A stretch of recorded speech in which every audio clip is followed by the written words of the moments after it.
मुदिता उपेक्षा पारामी संपन्नो इतिपितो भगवा सामीतिपतिपन्नो। बिहार के मुख्यमंत्री नीतीश कुमार ने अपने ड्रीम प्रोजेक्ट बुद्ध सम्यक दर्शन संग्रहालय सस्मृति स्तूप का शुभारंभ कर दिया है।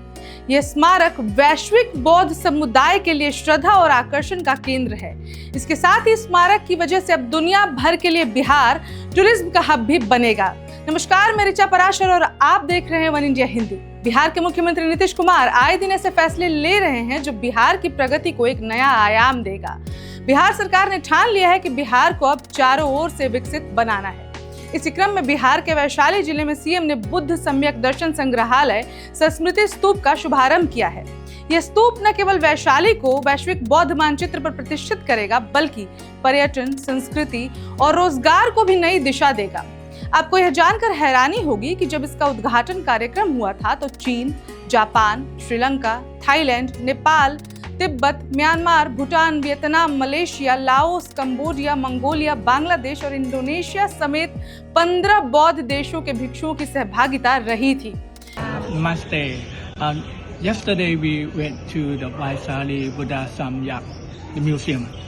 It was the greatest moment, the great moment for us to visit the place, and we have a good chance from Chief Minister. We are like to visit the museum. That we have to pay go and pay respect to the Lord of Buddha Lily. So our group went from Thailand. So yesterday we have good opportunity that we went to Vaisali Stupa.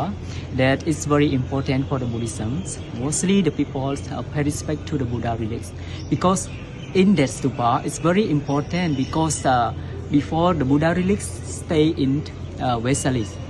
So and then they change to Patana city, but because of the ministry in the Vaisali's request, so that's why they request the relics of Lord Buddha. So now they move from Patana to Vaisali Stupa. The Chief Ministry of the Bihara that established these areas, especially the Buddhism, and many Buddhists come and pay respect. So I hope that I wish him to stay for a long life and good luck, and have the Buddhism in the Bihara, especially in India, and hope that Buddhists in the world will come to India to respect the Buddha relics in Vaisali. अब उद्घाटन के बाद मुख्यमंत्री नीतीश कुमार ने खुद इस बात की जानकारी भी देते हुए बताया था कि इस लोकार्पण समारोह में दुनिया भर के करीब 15 देशों के बौद्ध धर्मावलंबी और बौद्ध भिक्षु आकर शामिल हुए। यह हम सभी बिहार वासियों के लिए गौरव का क्षण है। मैंने बुद्ध सम्यक दर्शन संग्रहालय सस्मृति स्तूप के निर्माण कार्य का लगातार निरीक्षण किया, ताकि निर्माण कार्य विशिष्ट ढंग से जल्द पूर्ण हो सके। इस परिसर का स्वरूप पर्यावरणीयकरण दृष्टिकोण से भी काफी अच्छा बनाया गया है, ताकि यहाँ आने वाले पर्यटकों को सुखद अनुभूति हो। अब आपको यह भी बता दें कि इस स्थल का सबसे आकर्षक बिंदु इसका प्रथम तल है, क्योंकि आपको बता दें कि प्रथम तल पर भगवान बुद्ध का पावन अस्थि कलश स्थापित किया गया है, जो स्मारक का प्रमुख केंद्र बिंदु भी होगा।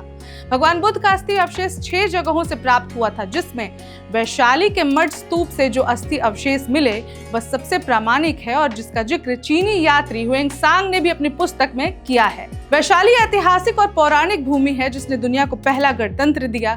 यह नारी सशक्तिकरण की भी भूमि रही है। बौद्ध धर्मावलंबियों के संघ में पहली बार यह महिलाओं को शामिल किया गया। यह स्तूप बिहार की सांस्कृतिक धरोहर और वैश्विक बौद्ध विरासत का भव्य प्रतीक है। बिहार के मुख्यमंत्री नीतीश कुमार पूर्ण रूप से बिहार को समृद्ध और विकसित बनाने के प्रयासों में लगे हुए हैं, और यह स्मृति स्तूप निश्चित ही बिहार के लिए एक नया आयाम साबित होगा, जो न सिर्फ पूरे देश में बल्कि पूरी दुनिया में अपना अमिट छाप बनाएगा।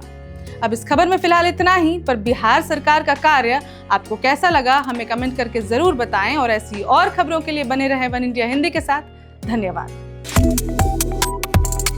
Subscribe to One India and never miss an update.